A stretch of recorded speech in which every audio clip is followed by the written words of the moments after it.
Avant de plonger dans cette histoire, dis-moi, de quel pays tu me regardes et à quelle heure tu découvres cette vidéo? Si tu aimes les récits qui réveillent l'esprit et défient les versions officielles, abonne-toi au canal pour ne manquer aucun instant. Et si tu es sur ton téléphone, un simple like aide énormément à faire voyager cette histoire vers d'autres esprits curieux. Alors vas-y, ça ne prend qu'une seconde. Maintenant écoute bien, parce que ce que tu vas entendre a traversé 2000 ans. Une vérité que certains ont voulu effacer, manipuler, transformer. Une vérité transmise par un homme que l'on a crucifié et redécouverte bien plus tard par un philosophe que l'on a excommunié.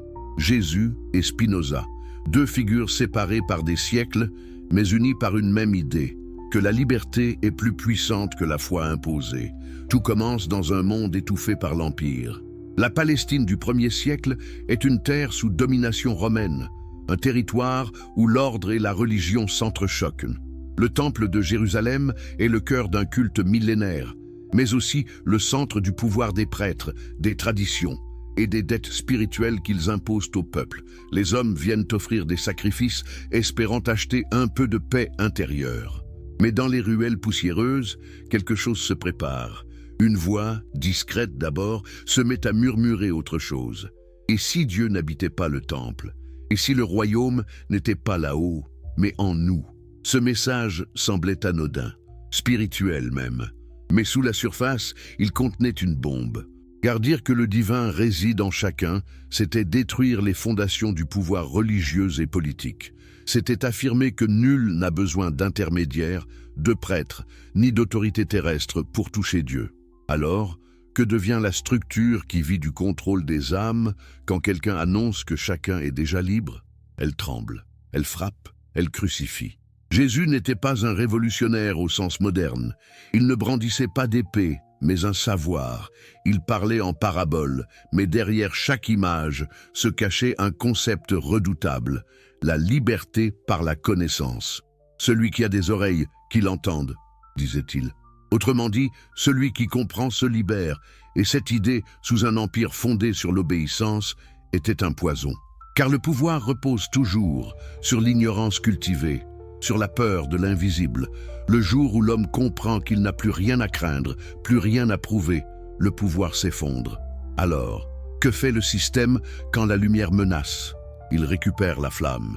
Quelques décennies après la mort de Jésus, les apôtres, puis les conciles, codifient, filtrent, réécrivent. L'enseignement du cœur devient doctrine pour l'esprit. Le message vivant devient structure morte.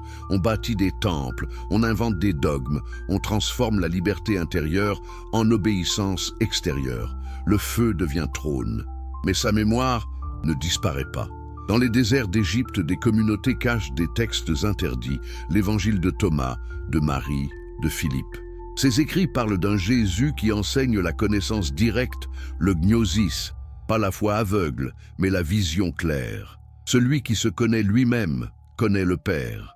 Cette phrase seule suffisait à renverser le dogme. Car si l'homme devient capable de se connaître, à quoi sert encore l'institution? À quoi sert un pouvoir spirituel quand la divinité habite déjà en toi? Les siècles passent. L'obscurité s'épaissit. L'Europe médiévale plonge dans la peur de l'enfer, dans les croisades et l'Inquisition. Le rêve du royaume intérieur semble oublié, mais la braise couve toujours, silencieuse, sous les cendres de la théologie. Jusqu'à ce qu'un jeune homme à Amsterdam au XVIIe siècle ose raviver ce feu interdit. Il s'appelle Bento de Spinoza. Fils d'une famille juive portugaise, réfugié aux Pays-Bas, il grandit dans une communauté qui prêche la fidélité à la loi, à la lettre. Mais lui, il choisit la liberté. Il veut comprendre le monde, non pas le craindre. Un jour, alors qu'il médite sur les textes sacrés, Spinoza se pose une question qui va bouleverser toute sa vie. Et si Dieu n'était pas un être, mais tout l'être? Et si la nature elle-même était divine? Si la matière, la pensée et l'étendue n'étaient que les visages multiples de la même réalité? Il écrit « Deus sive natura », Dieu, c'est-à-dire la nature. Une phrase simple, mais explosive. Car si Dieu est tout, alors rien n'est séparé de lui, ni toi, ni moi, ni cette pierre, ni cette étoile. Toute séparation entre le sacré et le profane devient illusion. Mais n'est-ce pas là une idée que Jésus avait déjà laissé entrevoir? Quand il disait que son Père et lui ne faisaient qu'un, ne proclamait-il pas cette unité des choses? Spinoza ne fait que traduire en raison ce qu'un autre avait enseigné par parabole. Jésus parlait du royaume en nous, Spinoza parlera de la substantia infinita. Deux langages, un seul souffle. Et pourtant, cette idée est toujours jugée dangereuse. Spinoza sera jugé comme hérétique, maudit de sa propre communauté, expulsé, menacé. Il vivra seul, polissant des lentilles, méditant sur la transparence de la matière, cette même transparence qu'il cherchait dans l'esprit. Mais pourquoi tant de haine envers ceux qui cherchent la vérité? Parce qu'ils touchent le nerf du pouvoir. L'homme libre est incontrôlable. Celui qui comprend que tout est Dieu ne peut plus être effrayé par un enfer. Il ne peut plus être acheté par des promesses de paradis. Il devient un citoyen du monde, un esprit souverain. Jésus a incarné cette souveraineté dans son abandon au réel. Spinoza l'a formulé dans les mots de la raison. Deux formes d'un même éveil, deux miroirs du même mystère. Et toi, que ferais-tu si tu découvrais que le secret qu'ils ont caché depuis 2 millénaires n'était pas un dogme, mais un savoir? Si Dieu n'était qu'un mot pour désigner le tout auquel tu appartiens, sans séparation, si la foi n'était qu'un stade et la connaissance, la véritable ascension, pose-toi la question. Pourquoi crois-tu qu'ils ont cloué l'un et excommunié l'autre? Peut-être parce qu'ils avaient trouvé ce que le monde n'était pas prêt à entendre. Que la liberté est la forme la plus pure du divin. Excellente, paramante au ritmo cinematographico e au suspense historico, a segunda parte, em francês, 4.000 mots, continuará diretamente da narrativa anterior, aprofundando o arco Spinoza versus pouvoir religieux, o nascimento da ideia de liberté espirituelle e como isso reverbera na história. Manterei o storytelling historique e dramatique, sem structure em chapitres, e com perguntas retóriques fortes para sustain engagement. Tu es toujours là? Alors prépare-toi, car ce que tu vas entendre maintenant plonge encore plus profondément dans les ténèbres de l'histoire, là où la vérité devient subversion et la pensée devient crime. Si tu n'es pas encore abonné, fais-le maintenant, car cette histoire ne fait que commencer. Et si tu regardes sur ton téléphone, ton like est une petite étincelle qui peut allumer une révolution silencieuse. Maintenant, reprenons le fil. Spinoza vit dans un siècle d'explosion, guerres religieuses, superstitions, inquisitions qui s'éteignent à peine. L'Europe est une mosaïque de royaumes obsédés par la pureté de la foi, où chaque dogme prétend détenir la vérité absolue. Et au milieu de cette tempête, un homme ose dire « Personne ne détient la vérité. La vérité est dans tout ce qui est. » Cette simple phrase suffisait à allumer les torches de la peur. On raconte qu'au moment où Spinoza commença à exprimer ses idées, les rabbins d'Amsterdam se réunirent en urgence. Ils disaient de lui qu'il contaminait les jeunes esprits, qu'il les détournait de la loi. Mais Spinoza, calme, poli, refusait de se rétracter. Il n'attaquait pas Dieu, il attaquait l'idée que l'homme se faisait de Dieu.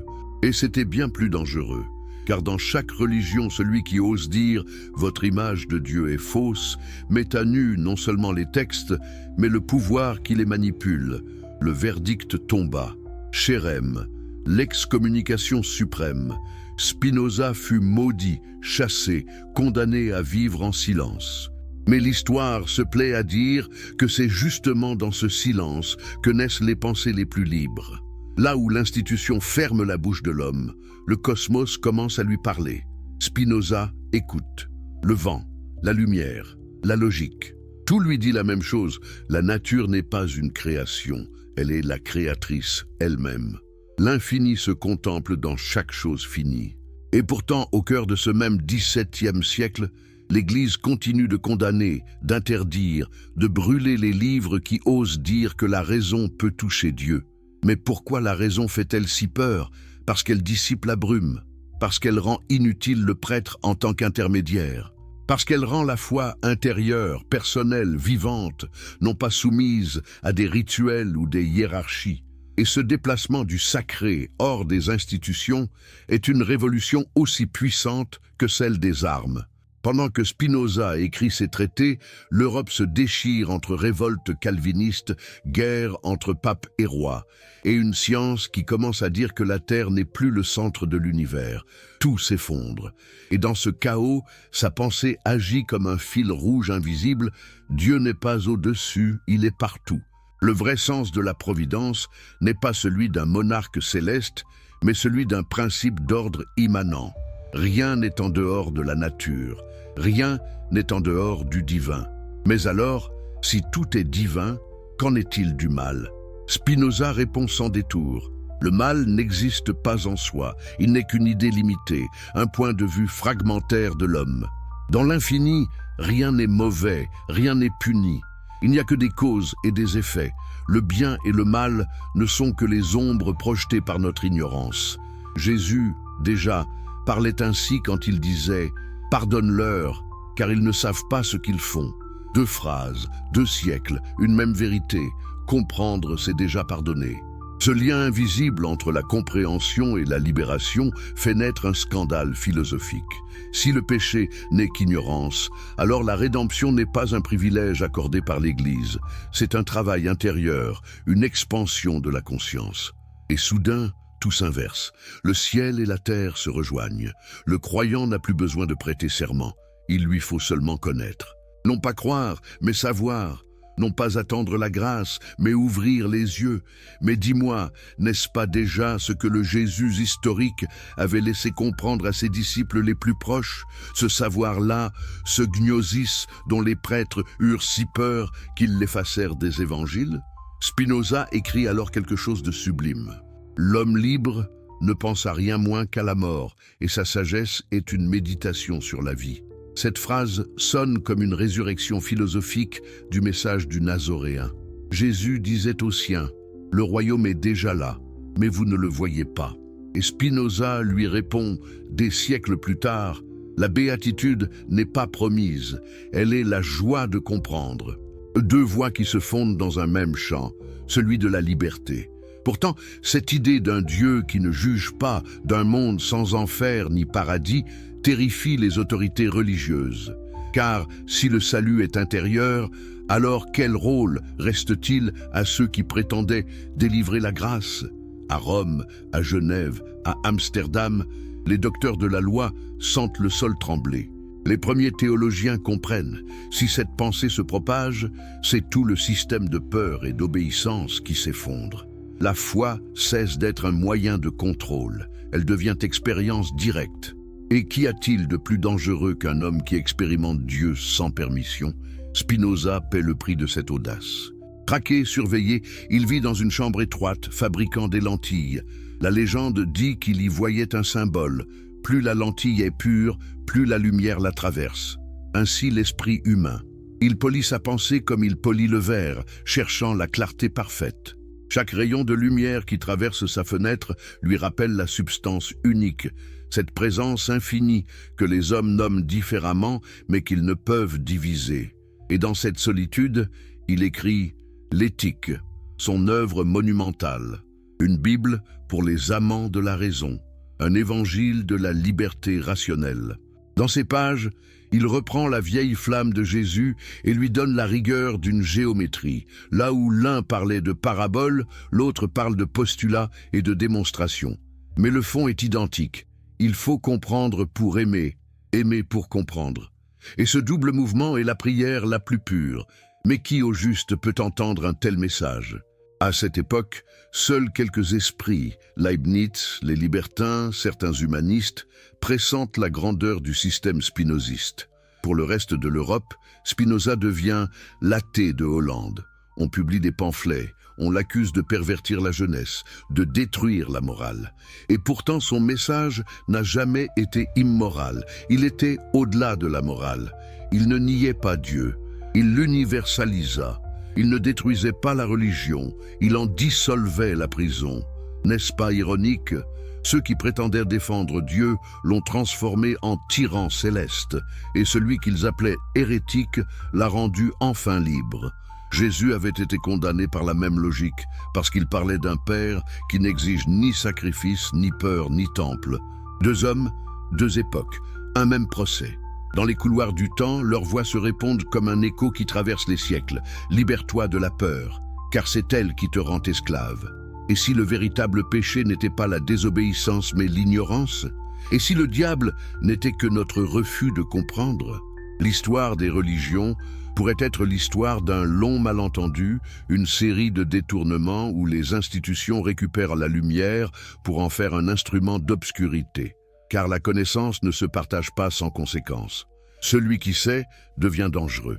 Celui qui comprend n'obéit plus. Spinoza meurt jeune, à 44 ans, mais son influence se répand comme une onde invisible. Ses manuscrits circulent en secret, copiés à la main par des disciples. Sa pensée inspire des générations d'artisans de la liberté. Goethe, Einstein, Deleuze.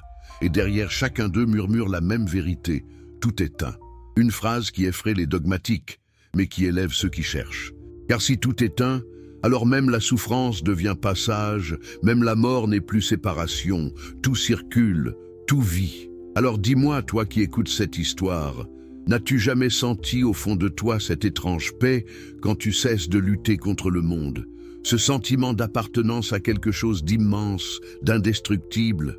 C'est cette expérience que Jésus appelait le royaume et que Spinoza nommait la béatitude. Deux mots pour une seule intuition.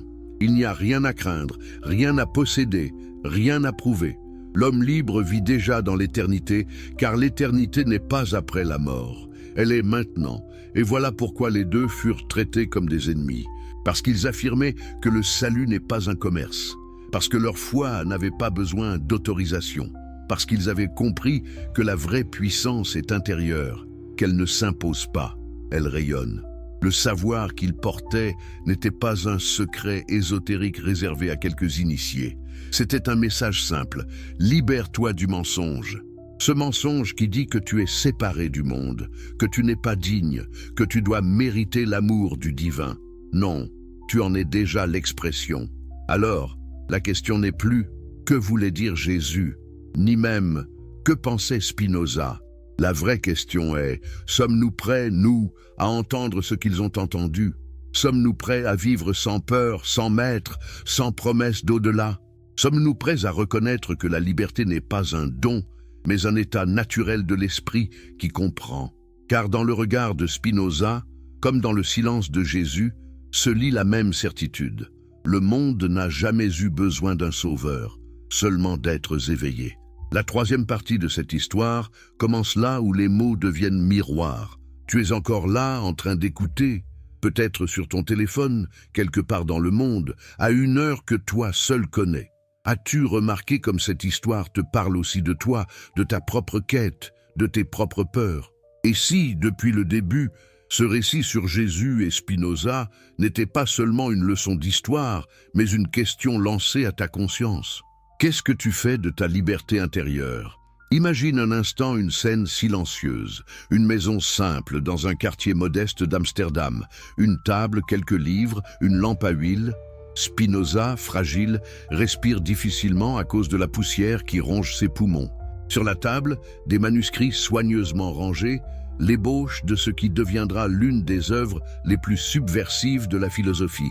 Il sait qu'il n'aura peut-être pas le temps de tout finir, mais il continue. Pourquoi? Pour la gloire? Certainement pas. Pour fonder une nouvelle religion? Encore moins. Il écrit parce qu'il a vu quelque chose que les autres refusent de regarder en face. L'unité profonde de tout ce qui est, cette présence infinie qui traverse chaque être, chaque pensée, chaque mouvement. Et cette vision, il sait qu'elle libère. Spinoza n'a jamais prétendu remplacer les évangiles. Pourtant, il relie la figure de Jésus avec une audace rare. Pour lui, le Christ n'est pas un magicien céleste venu suspendre les lois de la nature. Il est au contraire celui qui les a le mieux comprises. Un homme chez qui l'idée de Dieu, c'est-à-dire la connaissance intime de l'ordre du réel, règne sans partage. Un esprit où l'amour de Dieu n'est pas une émotion vague, mais une compréhension vivante, totale, directe. Ne trouves-tu pas frappant que Spinoza parle de Jésus comme d'une bouche de Dieu, non parce qu'il ferait des prodiges, mais parce qu'il saisit par l'intellect ce que les autres perçoivent à travers des visions, des images, des voix intérieures. Cette intuition change tout. Si Jésus est le modèle de l'homme qui comprend Dieu par la pensée et par l'amour, alors son salut n'est pas une exception miraculeuse, mais un exemple. Un chemin ouvert pour tous ceux qui veulent s'élever au-dessus de la peur et de la superstition. Jésus n'est plus le fondateur d'une religion fermée, mais le pionnier d'une humanité nouvelle, libérée de l'angoisse de plaire à un Dieu lointain. Spinoza voit en lui une sorte de précurseur, un homme qui a déjà vécu cette union avec le divin que la philosophie tente de penser clairement. N'est-ce pas vertigineux de se dire que dans cette lecture, le Christ devient moins un roi à adorer qu'un frère à imiter? Revenons un instant au premier siècle du christianisme. Parmi les disciples, certains avaient perçu ce message de façon tranchante. Pour eux, le royaume n'était ni un futur paradis, ni un lieu dans le ciel.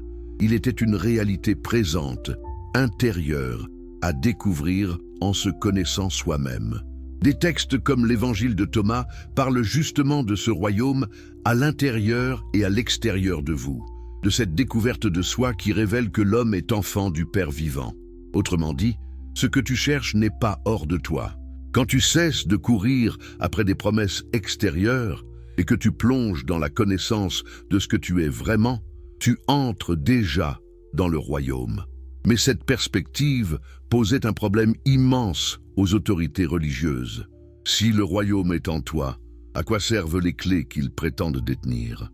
Si la connaissance de soi ouvre l'accès au divin, que deviennent les dogmes, les hiérarchies, les tribunaux spirituels? Si chaque être humain peut devenir un Christ intérieur en unissant son esprit à la vérité, comment gouverner encore au nom de la peur? Tu vois le conflit. D'un côté, une tradition qui murmure « Connais-toi toi-même et tu connaîtras le Père ». De l'autre, des institutions qui répondent « Obéis d'abord, réfléchis ensuite si tu en as le droit ».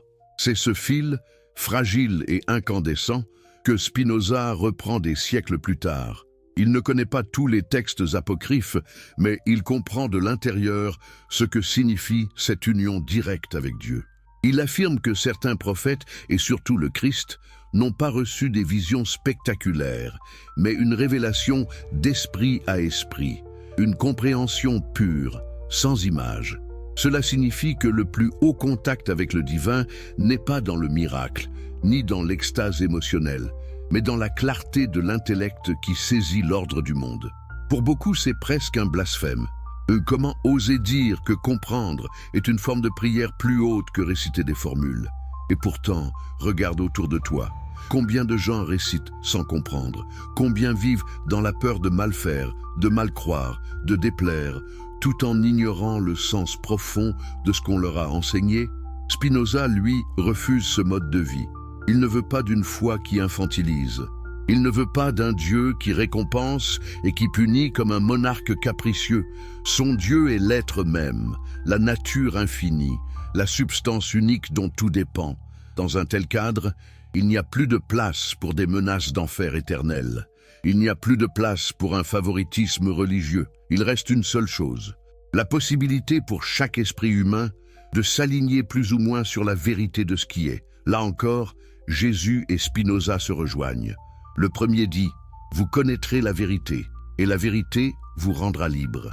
Le second, dans un langage philosophique, explique que l'homme libre est celui qui agit par la seule nécessité de sa nature, guidé par la raison, non par la peur ou les passions confuses. Dans son éthique, il formule cette phrase devenue célèbre. L'homme libre ne pense à rien moins qu'à la mort, et sa sagesse est une méditation non de la mort, mais de la vie. N'est-ce pas une autre façon de dire que le royaume est déjà là pour celui qui vit pleinement, sans être dominé par la crainte du châtiment? Mais si la liberté commence quand la peur finit, alors tout système de pouvoir basé sur la terreur de l'au-delà perd immédiatement sa force. Imagine les conséquences. Et plus de fidèles terrorisés à l'idée de l'enfer, plus de masses prêtes à tout accepter pour sauver leur âme, plus de pouvoir fondé sur la culpabilité. Simplement des êtres humains en chemin vers plus de clarté, plus de compréhension, plus de joie intérieure. Une telle humanité serait ingouvernable par la peur. Elle ne pourrait être guidée que par l'exemple, par la grandeur réelle, par la vérité. C'est pourquoi le message de Jésus, relu par Spinoza, demeure dangereux. Pas pour l'homme simple, mais pour toute institution qui prétend parler à la place de Dieu. Pense-y un instant. Et si le véritable miracle du Christ n'était pas d'avoir marché sur l'eau ou multiplié les pains, mais d'avoir incarné une conscience qui n'est plus prisonnière de la peur? Et si sa résurrection n'était pas avant tout un événement biologique, mais le symbole d'un esprit qui ne peut être enfermé dans aucune tombe, ni matérielle, ni doctrinale? Spinoza lui-même, dans ses lettres, refuse de comprendre la résurrection comme un simple retour physique à la vie. Il y voit plutôt une élévation, un exemple unique de sainteté qui continue d'inspirer au-delà de la mort, un modèle qui se tient au-dessus des morts, c'est-à-dire de ceux qui restent attachés aux illusions de ce monde. Là encore, il casse la lecture littérale pour mettre en lumière une vérité plus profonde. Ce qui ressuscite, ce n'est pas un cadavre, c'est une manière d'être. Cette idée peut-elle te parler à toi aujourd'hui? As-tu déjà ressenti que ta propre vie pourrait ressusciter, non pas par magie, mais au moment où tu changes ton regard sur toi-même, sur les autres, sur le monde? Quand tu sors d'un schéma de peur, de culpabilité, de résignation, n'as-tu pas l'impression de renaître? Devenir libre intérieurement, ce n'est pas nier la souffrance, ce n'est pas fuir la réalité. C'est au contraire la regarder en face, la comprendre, la replacer dans un ordre plus vaste. C'est ce qu'enseigne Spinoza lorsqu'il invite à voir chaque événement comme l'expression de la nécessité de la nature, non comme un caprice injuste. Et c'est ce que Jésus vivait lorsqu'il disait, face à ceux qui le condamnaient, « Tu n'aurais sur moi aucun pouvoir s'il ne t'avait été donné d'en haut. » Dans ces mots, il n'y a ni haine, ni soumission aveugle. Il y a une acceptation lucide d'un ordre plus grand. Ce que l'Église a jugé dangereux dans cette lignée Jésus-Spinoza n'est pas un détail doctrinal. Ce n'est pas une querelle de théologiens. C'est l'idée même qu'aucune institution ne peut posséder Dieu ni le distribuer comme un privilège. C'est la conviction que la lumière intérieure n'a pas besoin de médailles, ni d'autorisation, ni de bénédiction pour briller. Et aussi longtemps que cette idée restera vivante, l'édifice de la peur sera fragile. Tu comprends maintenant pourquoi certains évangiles ont été enterrés dans le sable, pourquoi certaines philosophies ont été condamnées à circuler sous le manteau. Alors, la question qui se pose à toi, maintenant, est simple et terriblement exigeante. Que fais-tu de cette connaissance? Tu peux la traiter comme une belle histoire, un récit fascinant sur deux figures lointaines. Ou tu peux y voir un miroir qui te renvoie à ta propre responsabilité. Es-tu prêt à vivre sans t'abriter derrière les dogmes tout faits? Es-tu prêt à chercher par toi-même, à examiner ce que tu crois, à te demander d'où vient cette peur? Qui en profite? Et si je décidais de ne plus être gouverné par elle? Cette décision ne se prend pas une fois pour toutes. Spinoza dirait qu'elle est un travail de chaque instant, une conversion constante de l'esprit vers ce qui est vrai, stable, nécessaire, une sorte de prière continue qui n'a pas besoin de mots, simplement l'effort de voir les choses telles qu'elles sont et de se laisser transformer par cette vision. Jésus, lui, parlait de porter sa croix chaque jour, non pas comme une glorification de la souffrance, mais comme l'acceptation courageuse de ce chemin intérieur où l'on meurt peu à peu à ses illusions. Au bout, il n'y a pas un trône, mais une paix que rien ne peut enlever. Tu te demandes peut-être, pourquoi entendre tout cela maintenant? Qu'est-ce que cela change pour ta vie, là, aujourd'hui, devant ton écran? Peut-être plus que tu ne le crois, car chaque fois que tu cesses de te voir comme une âme coupable qui doit mériter sa place, et que tu commences à te voir comme une expression unique de cette réalité infinie que certains appellent Dieu, quelque chose se déplace en toi. La peur recule, la dépendance au regard, au jugement, au système s'affaiblit. Tu commences à goûter par instants ce que Jésus appelait la vie en abondance et ce que Spinoza décrivait comme joie active de l'esprit. Alors, oui, tu peux continuer à vivre comme si de rien n'était, à consommer des récits sans les laisser te toucher. Ou tu peux laisser cette histoire faire ce qu'elle a toujours fait chez ceux qui l'entendent vraiment, réveiller une question brûlante. Es-tu prêt à devenir dangereux pour la peur? Es-tu prêt à incarner, même un peu, ce que ces deux hommes ont compris au prix de leur tranquillité et de leur réputation? Parce qu'en fin de compte, le connaissance que l'Église a considéré trop dangereux n'était pas un code secret ni une formule magique, c'était une expérience, celle de se savoir déjà relié, déjà habité, déjà digne. Si tu laisses cette expérience grandir en toi, alors peu importe ce que l'on dira, peu importe ce que l'on te promettra ou te menacera, tu sauras. Et celui qui sait ne se prosterne plus devant la peur. Il marche, simplement, dans la lumière qu'il a reconnue comme sienne. Cette histoire t'a amené très loin, jusque dans un territoire où les frontières entre théologie, philosophie et intime commencent à se dissoudre. Tu te souviens de la dernière phrase? Celui qui sait ne se prosterne plus devant la peur. Il marche simplement dans la lumière qu'il a reconnue comme sienne. Et maintenant, une nouvelle question se dresse devant toi. Que devient un monde où de plus en plus d'êtres humains découvrent cette lumière intérieure? Est-ce seulement une belle idée ou une menace réelle pour tout ce qui repose sur la servitude invisible? Imagine un instant que cette compréhension ne reste pas confinée à quelques mystiques, philosophes ou marginaux, mais qu'elle commence à se diffuser dans des cœurs ordinaires, dans des vies simples. Une mère de famille qui cesse de se voir comme une pécheresse indigne et qui commence à se voir comme une expression unique du divin en action.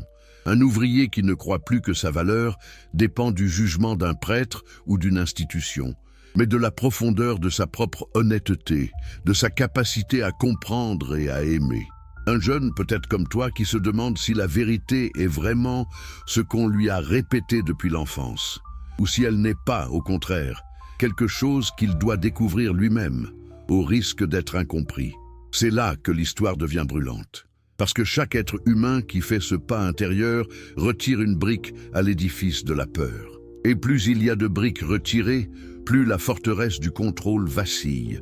Tu crois que c'est un hasard si, pendant des siècles, on a préféré présenter Jésus comme un roi lointain, figé sur un trône céleste, plutôt que comme un frère d'humanité, comme le prototype de ce que chacun pourrait devenir? Tu crois que c'est un hasard si l'on a enfermé la figure de Spinoza dans le cliché philosophe athée pour éviter de regarder de près ce qu'il disait vraiment sur Dieu, sur la liberté, sur l'amour intellectuel du divin? Car au fond, ces deux figures posent la même énigme. Et si le véritable blasphème n'était pas de douter mais de renoncer à comprendre? Et si le vrai sacrilège n'était pas d'interroger les dogmes, mais d'étouffer la voix intérieure qui te dit « ce que tu entends là ne résonne pas avec la vérité profonde en toi ». À travers les siècles, tant d'hommes et de femmes ont ressenti ce tiraillement. D'un côté, la sécurité de la foule, la chaleur de l'appartenance, le confort des réponses toutes faites. De l'autre, l'appel du désert, cette marche solitaire où l'on accepte de perdre les certitudes pour gagner une liberté plus authentique. Jésus a connu ce désert, au sens symbolique comme au sens concret. Avant de parler, avant de guérir, avant d'enseigner, il se retire. Il affronte les tentations, c'est-à-dire toutes les formes de compromis avec le pouvoir. Devenir un chef politique, un faiseur de miracles spectaculaires, un roi terrestre. Il refuse tout cela. Pourquoi? Parce qu'il sait que céder à ses séductions, ce serait trahir le cœur de son message. La royauté véritable n'est pas de dominer les hommes de l'extérieur, mais de réveiller en eux le royaume intérieur. Et toi, comment réagirais-tu face à ce genre de tentation? Préférerais-tu la gloire visible ou la vérité silencieuse? Spinoza, lui aussi, a connu son désert. Exclu, suspect, sans carrière honorable, sans poste universitaire, il accepte de mener une vie presque invisible. Mais cette invisibilité lui donne un avantage prodigieux. Il n'a plus rien à perdre. Aucun évêque, aucun rabbin, aucun prince ne contrôle sa plume. Il peut donc écrire ce qu'il voit, même si cela offense, même si cela bouscule. Et ce qu'il voit, c'est un univers sans dehors, une réalité où tout ce qui existe exprime, à sa manière, la même substance infinie. À partir de là, Comment pourrait-il encore accepter l'idée d'un Dieu jaloux qui choisirait certains et rejetterait les autres? Comment pourrait-il encore prendre au sérieux un enfer éternel où l'amour infini se transformerait soudain en haine infinie? Tu vois que la vraie rupture est là, dans cette incompatibilité entre un divin vraiment infini et les petits calculs de la peur. Un Dieu infini ne peut pas être offensé comme un tyran.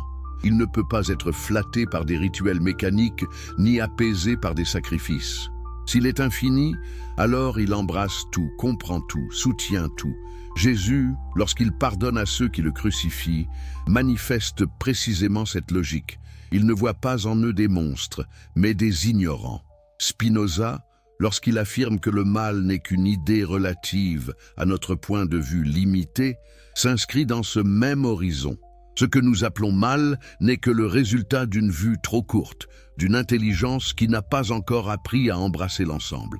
Mais attention, cela ne signifie pas que tout se vaut, que rien n'a d'importance, que l'on peut tout justifier. Au contraire, si le mal vient de l'ignorance, alors la responsabilité de chacun devient infiniment plus grande. On ne peut plus se contenter de dire « c'était la volonté de Dieu » pour excuser la violence, l'injustice ou la lâcheté. On ne peut plus se cacher derrière des doctrines pour maltraiter, pour exclure, pour condamner. La question devient « ai-je réellement cherché à comprendre ? Ai-je vraiment essayé de voir la situation avec plus de clarté, de compassion, de profondeur ? Ou me suis-je contenté des préjugés les plus commodes ? » C'est là que le message de Jésus et celui de Spinoza rejoignent la vie quotidienne. Quand tu juges quelqu'un, quand tu condamnes, quand tu haïs, sur quoi te bases-tu ? Sur une vision partielle, souvent alimentée par la peur, la colère, les blessures non guéries. Mais si tout est relié, si chaque être exprime, même maladroitement, la même source infinie, alors comment l'insulter sans t'insulter toi-même? Comment l'écraser sans te blesser toi aussi? Comprends-tu maintenant pourquoi la connaissance dont nous parlons est dangereuse pour toute logique de domination? Parce qu'elle détruit les frontières artificielles entre pur et impur, entre élus et damnés, entre orthodoxes et hérétiques. Imagine quelques secondes une société qui prendrait vraiment au sérieux cette idée d'unité. À l'école, on n'enseignerait plus un Dieu extérieur qui surveille et punit, mais un principe d'unité qui se manifeste à travers les lois de la nature, l'interdépendance des êtres, la responsabilité partagée. Dans les églises, on ne martellerait plus la peur de l'enfer, mais on inviterait à travailler sur soi, à connaître ses propres mécanismes de haine, de mensonge, de domination. Les gouvernements ne pourraient plus utiliser la religion comme une arme pour désigner des ennemis, car chacun saurait instinctivement que diviser l'humanité contre elle-même, c'est déchirer sa propre substance. Tu penses que c'est utopique? Peut-être, mais réfléchis bien.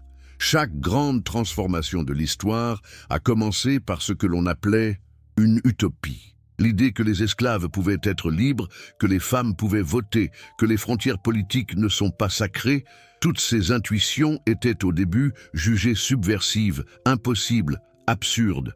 Aujourd'hui encore, l'idée que ta relation à Dieu, au réel, au sens de ta vie puisse être entièrement intérieure, sans dépendre d'aucun intermédiaire, reste pour certains un scandale. Mais ce scandale est peut-être le premier pas vers une humanité plus adulte. Jésus a planté cette graine en disant que le royaume n'est pas observé de l'extérieur, qu'il est au-dedans de vous. Spinoza l'a arrosé en affirmant que la béatitude vient de la connaissance adéquate de soi et du monde, c'est-à-dire de cette manière d'être où l'on cesse de subir les passions pour devenir cause de soi autant que possible. Entre les deux, des siècles d'oubli, de trahison, de récupération. Pourtant, la graine est restée là, enfouie dans la mémoire collective, prête à germer dès qu'un esprit courageux accepte de lui donner de la lumière. Cet esprit, ce pourrait être le tien. Non pas parce que tu devrais te prendre pour un prophète ou un philosophe, mais parce que tu peux, à ton échelle, refuser certains mensonges. Refuser de croire que tu n'es rien. Refuser de croire que ta dignité dépend de ton obéissance aveugle. Refuser de vivre comme si ta conscience était un simple récepteur de consignes externes, et non une source, une présence, un foyer de lumière capable de comprendre. C'est ce refus-là qui fait peur au pouvoir. Ce n'est pas ta colère, ni ta révolte spectaculaire. C'est ton calme, ta détermination silencieuse à ne plus acheter la peur. Alors, la prochaine fois que tu entends quelqu'un parler de Jésus comme d'un roi lointain ou de Spinoza comme d'un athée froid, souviens-toi de ce que tu as découvert ici. Souviens-toi que, derrière les images officielles, il y a des hommes qui ont risqué leur vie, leur place, leur honneur, pour une vérité. La liberté intérieure est plus précieuse que tout. Ils ont accepté d'être traités comme des dangers publics parce qu'ils avaient compris qu'aucun pouvoir n'est légitime s'il repose sur la manipulation de la peur. Leur vie n'a pas été confortable. La tienne ne le sera peut-être pas non plus si tu choisis ce chemin, mais elle sera vraie. Et maintenant, la dernière question revient plus nette, plus personnelle. Que vas-tu faire de cette lumière que l'histoire a essayé d'enterrer, que les institutions ont voulu étouffer, mais que rien n'a pu éteindre? Vas-tu la ranger dans un coin de ta mémoire, comme un beau récit parmi d'autres? Ou vas-tu peu à peu laisser cette lumière éclairer tes choix, tes relations, ta manière de te voir toi-même? Personne ne peut répondre à ta place. Ni une église, ni un philosophe, ni un narrateur derrière un écran. C'est là le cœur du connaissance dangereux. Il te rend responsable. Parce qu'au bout du compte, c'est toujours la même scène qui se répète, siècle après siècle. Un homme ou une femme se tient face à l'invisible, au mystère de son existence, et doit choisir, vivre dans la peur ou vivre dans la confiance.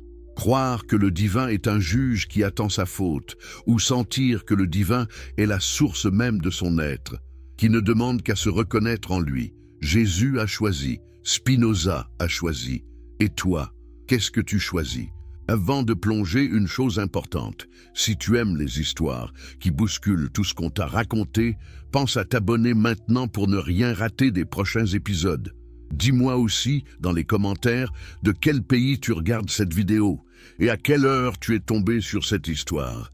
Et si tu es sur ton téléphone, un simple like aide énormément à faire voyager ce message vers d'autres esprits curieux. Alors n'hésite pas, ça prend 1 seconde. Jusqu'ici, tu as vu comment la figure de Jésus et la pensée de Spinoza se rejoignent dans une même insistance sur la liberté intérieure, sur la connaissance comme véritable salut. Mais pour comprendre à quel point ce message a été jugé dangereux, il faut maintenant entrer plus profondément dans l'histoire. L'histoire de la lutte entre la peur et la liberté, entre institution et conscience, entre la parole vivante et le dogme figé. Imagine l'Europe au XVIIe siècle. Les guerres de religion ont ravagé des régions entières. Des catholiques et des protestants se sont entretués au nom du même Dieu, simplement parce qu'ils le nommaient différemment. Les souverains invoquent la volonté divine pour justifier leurs guerres, leurs taxes, leurs répressions. Dans ce climat, la religion n'est pas seulement une affaire de foi personnelle, elle est une arme politique, une structure de contrôle social. Est-ce vraiment un hasard si, à cette époque, les voix qui appellent à séparer la philosophie de la théologie sont perçues comme des menaces directes à l'ordre public? Spinoza grandit dans ce monde. Il observe les tensions entre calvinistes et républicains aux Provinces-Unies, les débats autour de la liberté de penser, les tentatives de certains dirigeants d'instaurer une relative tolérance religieuse pour préserver la paix civile. Au lieu de s'aligner sur un camp, il prend un recul radical. Il se demande « Qu'est-ce qui se passe quand la religion cesse d'être un chemin intérieur vers la sagesse et devient une arme de pouvoir ? Pourquoi les textes sacrés, censés enseigner l'amour du prochain, servent-ils à attiser la haine? Qui a intérêt à ce que les croyants restent dans l'angoisse plutôt que dans la connaissance? Pour répondre, il se penche sur l'histoire d'Israël telle qu'elle est racontée dans la Bible. Dans son traité théologico-politique, il montre comment les prophètes ont souvent été instrumentalisés, comment les récits se sont construits pour renforcer l'autorité des dirigeants religieux et civils. Il note que les autorités aiment présenter les événements comme des miracles, intervenant en fonction de l'obéissance ou de la désobéissance du peuple. N'est-ce pas une manière subtile de dire « si vous ne suivez pas nos ordres, Dieu lui-même sera contre vous » ? En dévoilant ces mécanismes, Spinoza ne nie pas la dimension spirituelle, mais il en arrache la gestion aux mains de ceux qui la confondent avec la domination. Ce travail critique aurait déjà suffi à le rendre suspect. Mais il va plus loin. Il affirme que la vraie fin de l'État n'est pas de sauver les âmes, mais de garantir la liberté. La liberté de penser, de s'exprimer, de philosopher, sans craindre la censure religieuse. Pose-toi cette question. Combien de régimes, hier comme aujourd'hui, seraient prêts à accepter une telle vision? Un État qui renonce à dire à ses citoyens ce qu'ils doivent croire, qui laisse chaque conscience chercher sa propre voie vers le sens, n'est-ce pas exactement ce que beaucoup considèrent comme dangereux, incontrôlable, subversif? Pendant ce temps, l'image de Jésus continue aussi d'être utilisée pour des intérêts de pouvoir. Au fil des conciles et des empires, le rabbi galiléen qui parlait du royaume intérieur devient progressivement une figure impériale, associée à la légitimation des rois, puis à l'autorité des papes. L'humilité de celui qui lavait les pieds de ses disciples se transforme dans l'iconographie en majesté lointaine. Plus il est élevé sur les autels, plus il semble inaccessible. N'est-ce pas une façon de dire au peuple « Tu n'es pas comme lui, lui est Dieu, toi tu ne peux qu'obéir ». Alors que le message originel disait presque l'inverse, « Ce que j'ai vécu, vous pouvez aussi le vivre en vérité ». Les courants dits hérétiques, qui insistaient sur cette continuité entre le Christ et l'homme ordinaire, ont été traqués. Les gnostiques, qui affirmaient que la connaissance de soi mène à la connaissance du Père, ont été marginalisés, leurs textes cachés ou détruits. L'idée d'un accès direct au divin, sans intermédiaire, a été réduite au silence.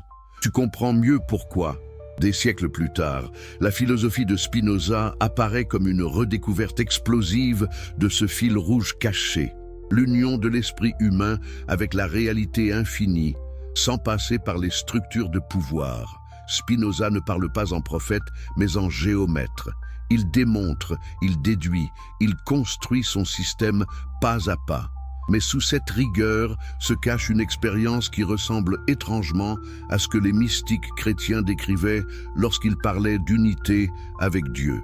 Pour lui, l'amour intellectuel de Dieu n'est pas une émotion froide, c'est une joie profonde, stable, qui naît de la compréhension que tout ce qui arrive découle d'un ordre nécessaire et que notre véritable liberté consiste à consentir à cet ordre en le comprenant. Un peu comme si la prière devenait « que je vois clairement » plutôt que de vouloir que le monde se plie à mes illusions. Cet amour intellectuel rejoint, sur un autre plan, le commandement de Jésus d'aimer Dieu de tout son cœur, de toute son âme, de tout son esprit. Tu remarques, l'esprit est explicitement mentionné. Mais combien de traditions ont mis l'accent sur le cœur et l'âme, en laissant l'esprit de côté, comme si réfléchir était une menace pour la foi? Spinoza, lui, réhabilite l'intellect comme voie royale vers le divin.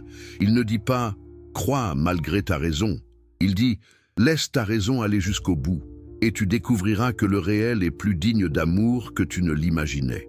Ce déplacement est révolutionnaire, car si la connaissance devient centrale, l'obéissance aveugle perd de sa valeur. On ne peut plus se contenter d'imposer des dogmes. Il faut convaincre, éclairer, expliquer. Toute autorité qui ne supporte pas cette exigence se sent menacée. D'où les condamnations, les mises à l'index, les caricatures. N'est-il pas plus simple de traiter Spinoza de athée et Jésus d'illuminé que de prendre au sérieux ce qu'ils impliquent pour la structure du pouvoir religieux? En parallèle, l'histoire politique de l'Europe montre bien ce qui est en jeu. Les monarchies absolues se réclament du droit divin. Les rois affirment tenir leur pouvoir de Dieu lui-même, au point que s'opposer à eux, c'est presque s'opposer au ciel. La religion sert de ciment idéologique à l'ordre social. Dans un tel contexte, une pensée qui affirme que la finalité de l'État est la liberté des citoyens et que la religion doit être reléguée dans la sphère de la conscience personnelle ne peut être qu'un séisme. Spinoza prépare, sans le savoir, les chemins de la modernité politique, là où l'on ne confondra plus, du moins théoriquement, autorité spirituelle et pouvoir coercitif. Mais cette modernité elle-même connaîtra ses dérives. Certains utiliseront la critique de la religion pour justifier un matérialisme froid, une vision du monde sans profondeur ni sens. Ce n'est pas ce que Spinoza voulait. Chez lui, la critique des superstitions n'a qu'un but, Dégager l'accès à une expérience plus pure du divin, débarrassé de la peur et des manipulations. Tu vois le paradoxe? Celui que beaucoup ont accusé de tuer Dieu cherchait en réalité à le libérer de la prison où les hommes l'avaient enfermé. Jésus aussi a affronté ce paradoxe. En dénonçant l'hypocrisie des autorités religieuses de son temps, en retournant les tables des marchands du temple, en affirmant que le sabbat est fait pour l'homme et non l'homme pour le sabbat, il ne rejetait pas le sacré. Il rejetait son instrumentalisation. Il rendait au sacré sa dimension intérieure, vivante, libre. Les autorités, elles, y voyaient une attaque contre l'ordre établi. Elles ont préféré sacrifier l'homme au nom de la loi, plutôt que de laisser la loi être transfigurée par l'homme éveillé. Alors, aujourd'hui, que reste-t-il de cette lutte? Regarde autour de toi. Combien de discours religieux sont encore fondés sur la peur, sur la menace, sur la division entre nous et eux? Combien utilisent le nom de Dieu pour justifier le rejet, la violence, l'exclusion? Et de l'autre côté, combien de personnes, croyantes ou non, cherchent une voie qui ne passe plus par ces vieux schémas, mais par une expérience intérieure de l'unité, de la présence, de la responsabilité personnelle? Tu te reconnais peut-être dans cette seconde catégorie, même si tu n'as pas les mots pour le dire. L'histoire que tu entends ne te propose pas un nouveau dogme. Elle t'invite à voir un fil secret traverser les siècles, celui d'une connaissance jugée trop dangereuse pour être laissée intacte. Une connaissance que Jésus a incarnée, que Spinoza a pensée et que d'innombrables anonymes ont pressenti au fil du temps. L'idée que le divin n'est pas un tyran extérieur, mais la profondeur même de l'être. Que le salut n'est pas un passeport pour un autre monde, mais un éveil dans celui-ci. Que la véritable faute n'est pas de douter, mais de renoncer à chercher. Face à cette idée, chaque époque a dû choisir, l'étouffer ou la laisser s'exprimer. Les persécutions, les excommunications, les bûchers, les censures ne sont que les symptômes de ce refus. Mais malgré tout, la connaissance circule. Les textes interdits finissent par être découverts. Les œuvres censurées sont finalement lues. Les figures condamnées deviennent des sources d'inspiration pour les générations suivantes. On a voulu réduire Jésus à une idole inoffensive, Spinoza à un soupçon marginal. Pourtant, leur voix continue de déranger, d'interroger, de réveiller. Et toi, que vas-tu faire de cette histoire ? Vas-tu la laisser au rang des récits fascinants mais sans conséquences, ou vas-tu la laisser toucher quelque chose en toi? Te demandes-tu, en m'écoutant, si tu n'as pas, toi aussi, contribué parfois à ta propre soumission, en acceptant sans examen des idées qui te maintenaient dans la peur ou la culpabilité? Et si, à partir d'aujourd'hui, tu décidais de prendre au sérieux cette phrase: « Celui qui connaît la vérité est libre », non pas comme un slogan, mais comme un engagement à ne plus fuir la lumière, même lorsqu'elle dérange. Tu n'es pas obligé d'être d'accord avec Jésus, ni avec Spinoza. Tu n'es pas obligé d'adhérer à une doctrine. Mais tu peux, comme eux, refuser de laisser la peur écrire l'histoire de ta vie. Tu peux choisir d'ouvrir les yeux, de poser des questions, de chercher par toi-même. C'est peut-être là, finalement, le cœur de cette connaissance dangereuse. Elle ne te dit pas quoi penser, elle te rappelle que tu peux penser. Elle ne te promet pas une existence sans douleur, mais une manière de traverser la douleur sans te trahir. Elle ne t'offre pas une sécurité illusoire, mais une liberté authentique. Et si en quittant cette vidéo, tu gardais une seule chose, que ce soit cela: tu n'es pas un esclave du regard des autres, ni des systèmes, ni des dogmes. Tu es capable de comprendre, d'aimer, de choisir. C'est cette capacité que certains ont voulu étouffer en toi. C'est cette flamme que cette histoire essaie de rallumer. Jusqu'ici, tu as entendu une longue chaîne de voix, de rupture, de censure et de renaissance. Et pourtant, malgré tout ce chemin, quelque chose reste suspendu. Cette impression étrange que l'histoire que tu écoutes ne parle pas seulement du passé, mais d'un choix qui t'attend, toi, maintenant. Tu te demandes peut-être: mais concrètement, qu'est-ce que cela change de savoir que Jésus et Spinoza ont défendu, chacun à leur manière, une liberté intérieure que les pouvoirs religieux ont jugée dangereuse? Est-ce que cela ne reste pas, au fond, une belle idée de plus dans l'océan des belles idées? Pour répondre, il faut revenir à ce que cette connaissance transforme en profondeur. Tant que l'on conçoit Dieu comme un souverain extérieur qui récompense et punit, qui distribue la grâce selon des critères mystérieux, la relation au divin reste infantile. On obéit pour avoir une récompense. On obéit pour éviter une sanction. On reste dépendant, inquiet, vulnérable à toutes les manipulations. Il suffit que quelqu'un prétende parler en son nom pour te faire faire presque n'importe quoi, te sacrifier, sacrifier les autres, renoncer à ton jugement, trahir même ce que ton cœur sait être juste. Mais lorsque cette figure change, lorsque Dieu cesse d'être pensé comme un despote céleste et devient la source infinie de l'être, la profondeur même de la réalité, alors tout se renverse. Il ne s'agit plus de plaire à un personnage extérieur, mais de s'accorder avec ce qui est vrai, juste, nécessaire. Jésus exprime cela lorsqu'il parle de faire la volonté du Père comme d'une nourriture intérieure, non d'une obéissance forcée. Spinoza le formule en disant que la liberté consiste à agir selon la nécessité de sa propre nature comprise, plutôt que sous la pression des passions et des influences extérieures. Dans les deux cas, l'obéissance change de sens. Elle n'est plus soumission à un arbitraire, mais fidélité à ce qu'il y a de plus profond en toi. Cette transformation n'est pas seulement théorique. Elle change la manière dont tu te tiens dans le monde. Quand tu crois à un Dieu susceptible qui guette ta faute, tout devient source d'angoisse. Chaque désir, chaque pensée, chaque doute peut être suspect. Tu vis alors comme un accusé permanent qui espère que le juge se montrera clément. Quand tu commences à pressentir que le divin est la vie même qui t'anime, que ton existence n'est pas une erreur à réparer, mais une chance de comprendre et d'aimer davantage, le climat intérieur change. Tu peux encore souffrir, échouer, te tromper, mais tu ne le vis plus sous le régime de la condamnation éternelle. Tu entres dans un régime de croissance. L'espace s'ouvre. Ce passage de la peur à la croissance est précisément ce que beaucoup de systèmes ont voulu empêcher.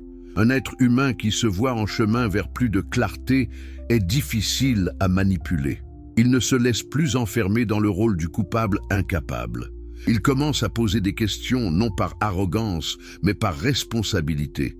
Pourquoi dois-je croire cela? Quel fruit cela porte-t-il en moi? Un plus de peur ou plus de lucidité? Qui profite de mon sentiment d'indignité?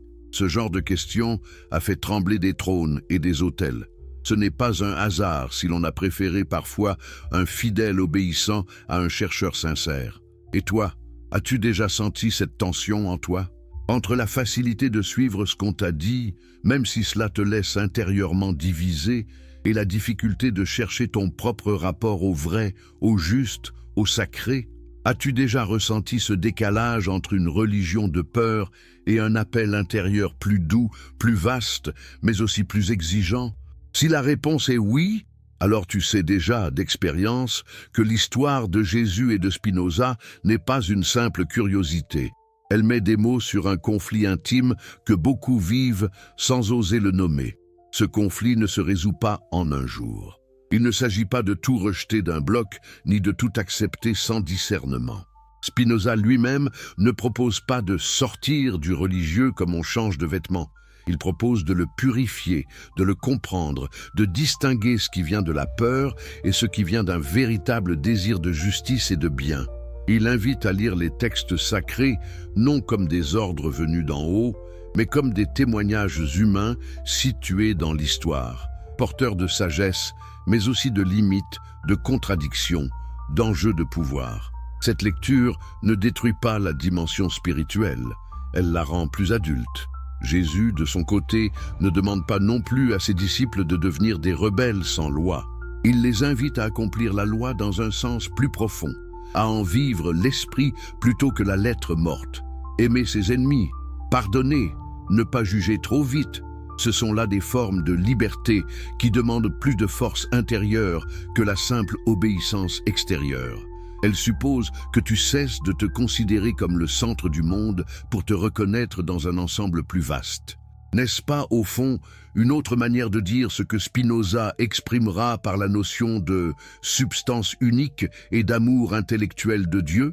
Ainsi, ce que l'on a voulu cacher, C'est moins une formule secrète qu'un mouvement intérieur.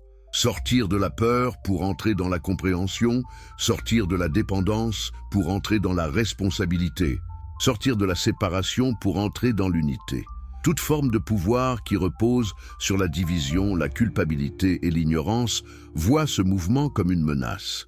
C'est pourquoi, au fil des siècles, la figure de Jésus a été récupérée pour justifier l'ordre établi, tandis que la pensée de Spinoza a été caricaturée, attaquée, accusée de tous les maux. On a essayé de les neutraliser, chacun à sa manière. Et pourtant, malgré ces tentatives, ils restent vivants, non pas comme des statues intouchables, mais comme des questions ouvertes qui reviennent sans cesse. À chaque époque, des hommes et des femmes redécouvrent, sous d'autres noms, cette même vérité. Il existe en eux une source de liberté que personne ne peut leur enlever. Certains l'appellent conscience, d'autres esprit, d'autres encore nature de Bouddha, Atman ou étincelle divine. Peu importe le vocabulaire, ce qui compte, c'est l'expérience. Sentir ne serait-ce qu'un instant que tu n'es pas réductible à tes peurs, à tes conditionnements, à ce qu'on attend de toi. Alors, peut-être qu'au terme de ce long voyage, la question la plus simple est aussi la plus difficile. Que veux-tu faire de ta liberté? Non pas en théorie, mais dans les micro-décisions de ta vie. Vas-tu continuer à te raconter des histoires pour éviter de voir ce qui te fait peur? Ou vas-tu accepter doucement, patiemment d'ouvrir les yeux, même si cela bouscule quelques certitudes confortables? Vas-tu laisser d'autres décider à ta place ce qui est sacré pour toi? Ou vas-tu oser reconnaître ce moment subtil où quelque chose en toi dit oui ou non avec une clarté que personne ne peut te voler? Tu n'es pas obligé de te comparer à Jésus ni à Spinoza. Mais tu peux marcher dans leur sillage, à ta manière, en refusant simplement une chose, vivre contre ce que tu sais, au fond, être vrai. C'est peut-être cela, le noyau le plus intime de la connaissance qu'on a jugée dangereuse. Non pas une révélation tombée du ciel, mais ce moment où l'être humain cesse de trahir sa propre lumière, où il accepte enfin d'y être fidèle, quoi qu'il lui en coûte. Et si, au bout de tout ce récit, la seule prière possible était une phrase silencieuse, discrète, mais d'une puissance inouïe, que je ne vive plus contre ce que je vois clairement. Peut-être que c'est là, dans cette fidélité à ta propre clarté intérieure, que se rejoignent, au-delà des siècles, le regard de Jésus et la pensée de Spinoza. Avant toute chose, si les récits qui secouent les certitudes et rallument une flamme intérieure te parlent, abonne-toi au canal dès maintenant pour ne rater aucun moment de cette saga. Dis-moi en commentaire, de quel pays tu regardes cette vidéo et à quelle heure précise tu es tombé dessus. Et si tu es sur mobile, un petit like fait une énorme différence pour toucher plus d'âmes curieuses. Vas-y, ça prend 2 secondes et ça propage cette histoire comme une étincelle. Et si la mort n'était pas la fin que l'on nous raconte? Et si la résurrection, loin d'être un spectacle miraculeux venu suspendre les lois du monde, était le symbole le plus pur d'une conscience qui refuse de se laisser enfermer? Imagine un instant, un corps cloué sur une croix, abandonné dans une tombe scellée, et pourtant, 3 jours plus tard, une présence qui traverse les murs, qui apparaît aux disciples terrifiés, qui transforme la peur en feu ardent. L'histoire officielle en fait un miracle physique, une victoire sur la biologie. Mais et si c'était bien plus profond? Et si cette résurrection parlait avant tout d'un esprit qui ne peut être tué, d'une vérité qui survit à toute tentative d'étouffement? Retournons au cœur du mystère. Les disciples, brisés par la crucifixion, se cachent. Pierre renie, Judas trahit, tous fuient. La communauté semble morte avant même l'enterrement. Puis vient cette rencontre. Marie au tombeau vide, les disciples sur la route d'Emmaüs, Thomas le douteur touché au cœur. Ce n'est pas un cadavre réanimé qui apparaît, mais une présence transformée, paisible, lucide. « Paix à vous », dit-il. Pas de vengeance, pas de reproche, juste une évidence. La mort n'a pas eu le dernier mot, mais quel mot? Celui de la peur, de la séparation, de l'illusion que nous sommes des êtres isolés, fragiles, condamnés à disparaître. Spinoza, des siècles plus tard, regarde cette scène avec les yeux de la raison. Pour lui, les miracles ne sauraient violer l'ordre éternel de la nature. La résurrection ne peut être un événement contre nature, car rien n'est contre nature, tout exprime la nécessité divine. Alors que voit-il? Un symbole. Jésus ressuscite parce que sa conscience, unie à la vérité absolue, transcende la mort physique. Elle devient éternelle non par magie, mais par la puissance de la compréhension. L'homme qui aime Dieu intellectuellement ne meurt pas vraiment. Son essence persiste dans la substance infinie. N'est-ce pas là une résurrection intérieure, accessible non pas aux seuls élus, mais à quiconque s'élève par la connaissance? Pense à la phrase de l'Évangile « Celui qui croit en moi aura la vie éternelle ». Et si croire signifiait ici non pas réciter une formule, mais vivre comme Jésus l'a vécu, uni à la source, libre de la peur. Spinoza reformule « L'homme libre médite la vie, non la mort ». Sa joie est active. Sa compréhension le place au-delà des illusions temporelles. La mort du corps n'est qu'un passage. Ce qui est éternel, c'est l'idée adéquate de l'essence humaine, gravée dans l'intellect divin. Tu saisis la révolution? La vie éternelle n'est pas un après-mort conditionnel, mais un état présent pour celui qui vit déjà dans la lumière de la vérité. Cette lecture effraie. Pourquoi? Parce qu'elle démocratise l'éternité. Plus besoin de sacerdoce, de sacrements exclusifs, de hiérarchie pour sauver son âme. Chacun, par l'effort de sa raison et de son amour, peut toucher l'infini. Les institutions sentent le sol trembler. Si la résurrection est intérieure, si la vie éternelle est une qualité de conscience, à quoi servent-elles encore? Elles qui vivaient de promettre ce que chacun peut conquérir lui-même. Jésus paie de sa vie cette subversion. Spinoza de son exclusion. Deux martyrs d'une vérité trop libre. Mais creusons l'histoire. Au IIe siècle, Irénée de Lyon combat les gnostiques qui voient en Jésus un révélateur de gnosis, connaissance salvatrice. Pour eux, la résurrection est éveil du dormeur intérieur, retour à la plénitude divine. L'Église triomphante préfère la chair, le corps ressuscité prouve la matérialité du salut. Pourquoi ce choix? Pour ancrer le pouvoir. Seuls les évêques, successeurs des apôtres, distribuent cette chair eucharistique, cette promesse physique. La gnosis intérieure, elle, échappe au contrôle. Enterrée avec Nag Hammadi, elle ressurgit pourtant, comme un écho chez Spinoza. Avance au Moyen-Âge. Les mystiques, Eckhart, Tauler, parlent d'union sans intermédiaire, d'une naissance divine en l'âme. Eckhart ose, l'œil avec lequel je vois Dieu est le même œil par lequel Dieu me voit. Condamné post-mortem. Pourquoi? Parce que cette union efface la médiation ecclésiastique. Spinoza reprend le flambeau.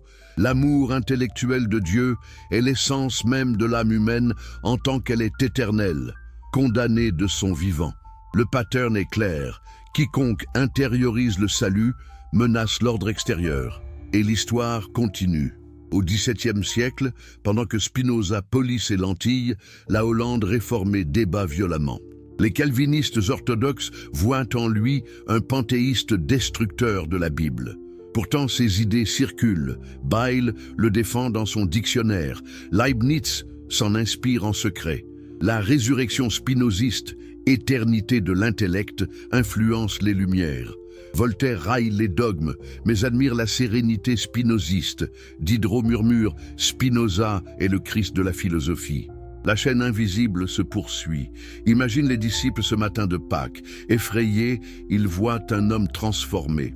Pas un fantôme, mais une présence réelle, palpable, pourtant libre des limites corporelles.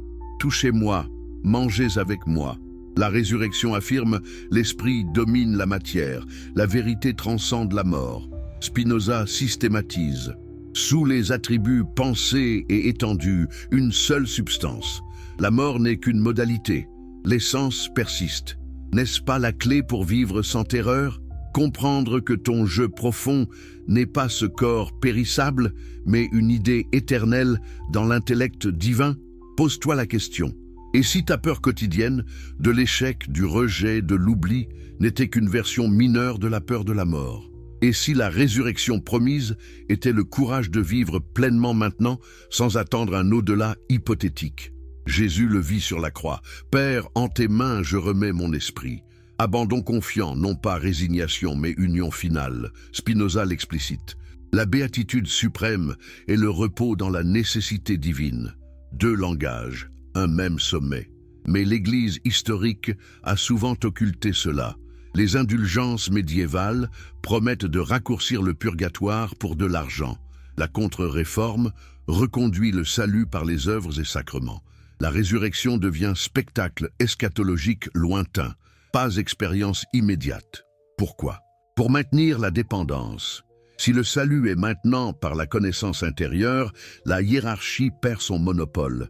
Les mystiques l'ont payé cher. Spinoza aussi. Pourtant, leur voix perce les siècles. Avançons. Au XIXe siècle, Strauss démystifie les miracles dans sa vie de Jésus. Renan voit en lui un sage moral, non un dieu. Mais c'est Nietzsche qui frappe fort.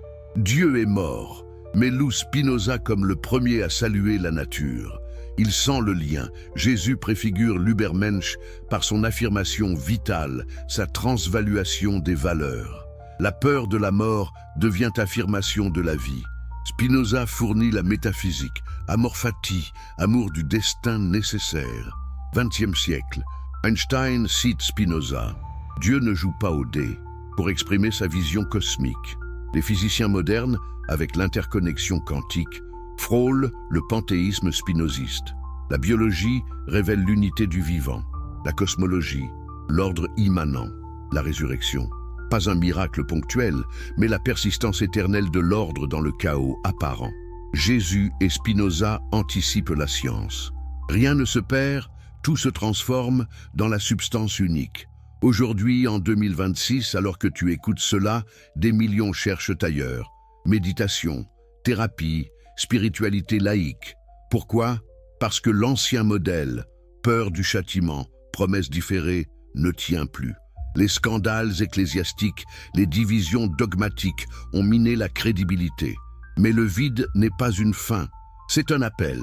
L'appel à redécouvrir ce que Jésus vivait, ce que Spinoza pensait, une intimité directe avec le réel divin, sans filtre. Et si le retour du connaissance perdue était déjà là, dans cette soif collective? Regarde les mouvements de pleine conscience, les retraites silencieuses, les quêtes personnelles. Ils cherchent l'intériorité sans dogme. Ils frôlent l'amour intellectuel spinoziste, observer le monde tel qu'il est, sans jugement, et y trouver la joie. La résurrection moderne, sortir de l'engourdissement numérique, des peurs collectives, pour renaître à sa conscience claire. Mais attention, ce retour n'est pas sans résistance. Les fondamentalismes ressurgissent, promettant certitude et châtiment. Les algorithmes amplifient les divisions. Pourtant, la connaissance persiste, incassable. Comme la pierre roulée du tombeau, rien ne la retient. Jésus l'annonçait, les portes du séjour des morts ne prévaudront pas. Spinoza le prouve, l'essence éternelle survit à toute destruction. Maintenant, imagine ton propre chemin. As-tu déjà vécu une petite mort, rupture, deuil, crise, suivie d'une renaissance? Ce moment où, brisé, tu as vu clair, où la peur s'est muée en force? C'est cela, la résurrection quotidienne. Pas un événement unique, mais un processus. Comprendre, comme Spinoza, que chaque épreuve est nécessaire. Aimer, comme Jésus, au-delà de la douleur. N'est-ce pas le secret qu'ils partagent? Le monde a changé depuis leur temps. Empire tombé, science triomphante, connectivité globale. Mais l'humain reste le même, partagé entre peur et lumière. La question n'est plus historique, elle est urgente. Vais-je laisser les récits officiels définir ma finitude, ou oserais-je vivre l'éternité maintenant dans l'intensité de chaque instant compris? Car le vrai danger de cette connaissance, ce n'est pas qu'elle soit secrète, mais qu'elle soit simple, trop simple pour les complexités du pouvoir. Le royaume est au milieu de vous. Aimez Dieu par l'intellect. 2 phrases pour tout changer. Et toi, les entends-tu enfin? Cette révélation culmine dans une évidence bouleversante. Le savoir de Jésus, relu par Spinoza, n'était pas une menace pour l'humanité, mais pour ceux qui la enchaînaient. Imagine, un Christ non pas figé sur une croix d'or, mais vivant en chaque conscience éveillée. Un Dieu non pas juge distant, mais substance intime où tout respire. L'histoire des siècles n'est qu'une longue tentative de contenir cette explosion de liberté. Concile, inquisition, censure, autant de digues contre un fleuve trop puissant. Retourne au 1er siècle, Hérode tremble devant un enfant roi, Ponce Pilate cède à la foule. Pourquoi ? Parce que la simple présence de Jésus démasque l'illusion du pouvoir. Il n'est rien sans la peur qu'il inspire. Le Nazaréen pardonne, guérit, libère sans rien demander. Sa force est intérieure, contagieuse. Les prêtres le voient. Si cela se répand, le temple perd son monopole.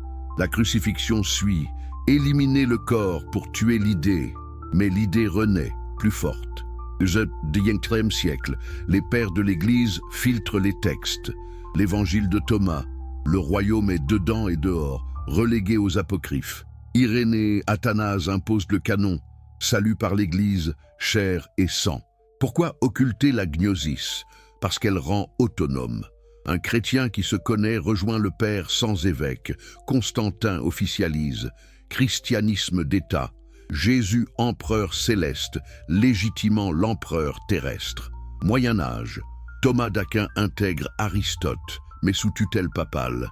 Les catharistes, vaudois prônent pauvreté évangélique, gnosis intérieure, croisade albigéloise les écrase. Maître Eckhart parle d'abîme divin en l'âme, condamné. Le fil mystique persiste. Ruysbruck, Suso, mais toujours suspect. Renaissance. Érasme veut Église pure. Bible en vernaculaire. Luther brise Rome, mais instaure son dogme. Les anabaptistes veulent baptême adulte, conscience libre, massacrée. Spinoza arrive dans ce chaos. Provinces unies, guerre de 30 ans finie, mais tensions religieuses vives. Son traité théologico-politique, 1670, démantèle l'instrumentalisation biblique. Réaction furieuse, interdit, brûlé. Pourtant il sème. Locke, Bayle, fondateur de la tolérance. 18e, Lumière. Voltaire, écraser l'infâme. L'obscurantisme clérical. Rousseau sent l'intériorité.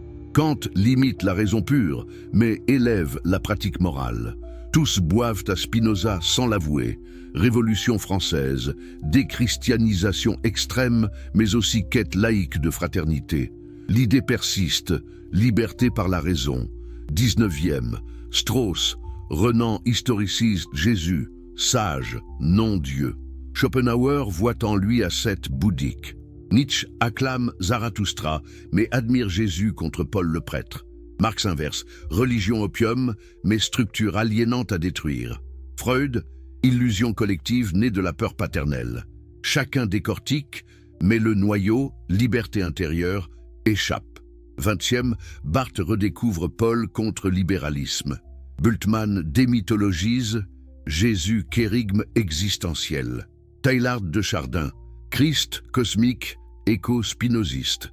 Vatican II ouvre, mais conservateurs freinent. Pendant ce temps, Beat Generation, hippies cherchent gnose orientale. Beatles en Inde, psychédélique, quête intérieure massive. Années 70-80, New Age synthétise tout. Jésus avatar, Spinoza précurseur ésotérique, mais superficialité, puis sécularisation accélérée. Europe déchristianisée, USA évangélique polarisée. 11 septembre 2001, choc religion versus sécularisme.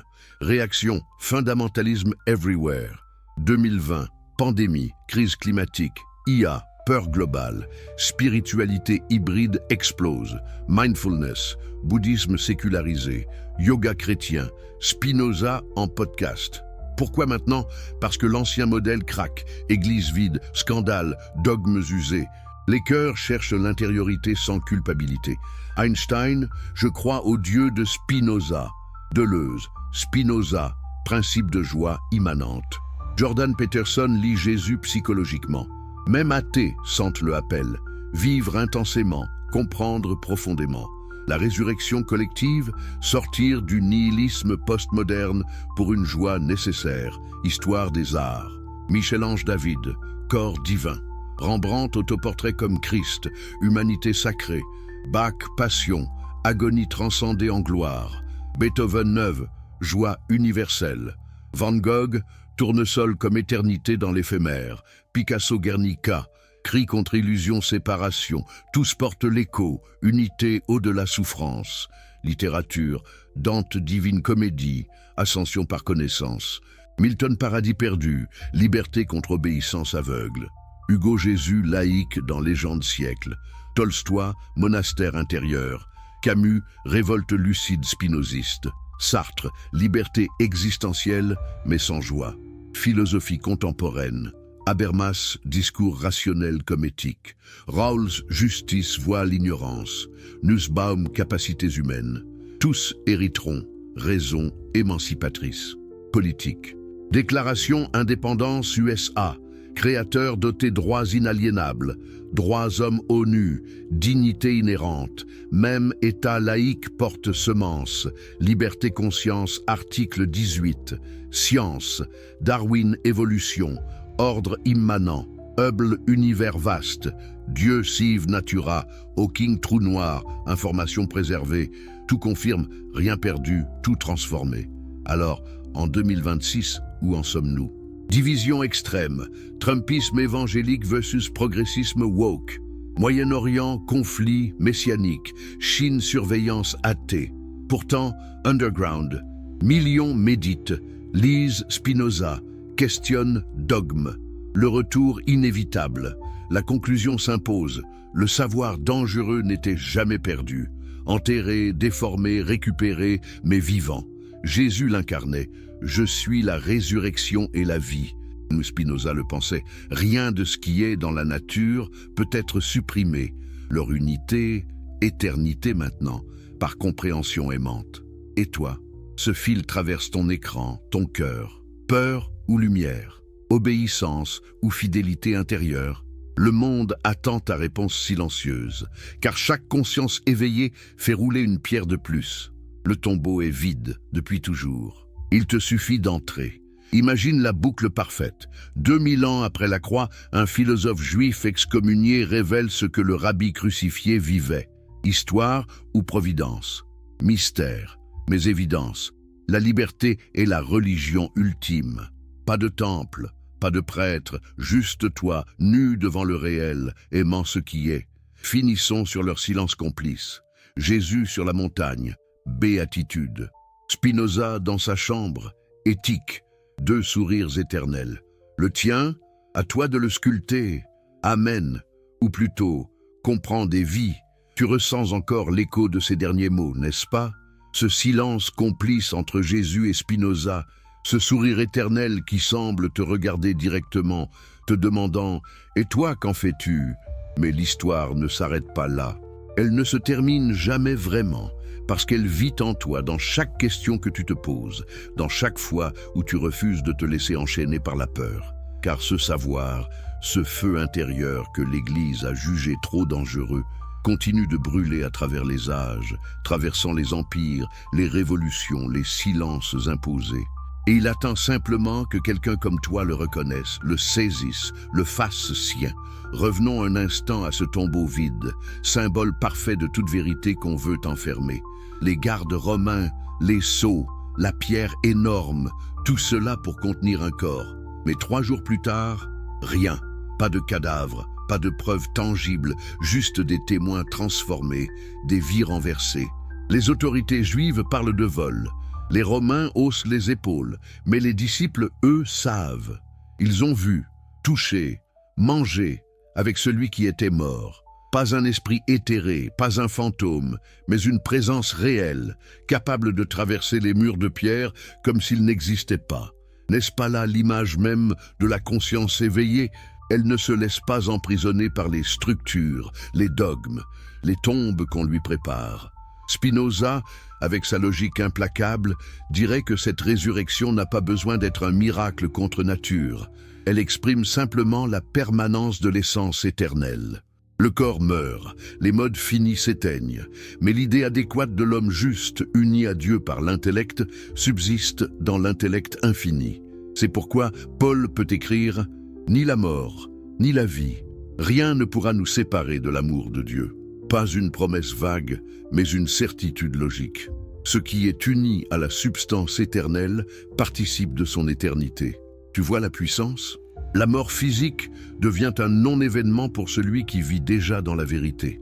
Mais pourquoi cette idée a-t-elle toujours été si menaçante?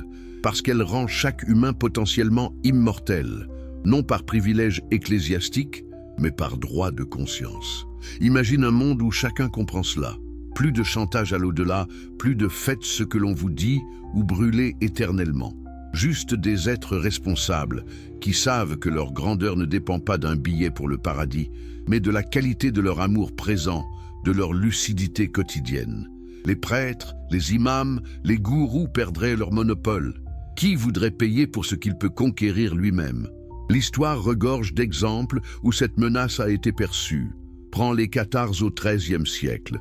Ils rejetaient l'Église matérielle, parlaient d'un Dieu d'amour pur, d'esprit piégé dans la chair par un démiurge inférieur. Pour eux, la libération venait par la connaissance parfaite, le consolamentum intérieur. Réponse de l'Église, croisade entière, Montségur en feu, 200 parfaits brûlés vifs. Pourquoi une telle violence pour une secte minoritaire? Parce qu'ils incarnaient cette autonomie spirituelle radicale. Pas de sacrement magique, pas de hiérarchie, juste la pureté du cœur connaissant. Même pattern avec les frères du libre esprit au XIVe siècle. Marguerite Porret écrit son miroir des âmes simples. L'âme unie à Dieu dépasse la vertu, vit dans la liberté absolue. Brûlée vive à Paris, son livre condamné. Son crime? Dire que l'amour divin rend inutile l'obéissance institutionnelle. Jean de Ruysbroeck, plus prudent, parle pourtant du même. L'abîme sans fond où Dieu et l'âme se fondent.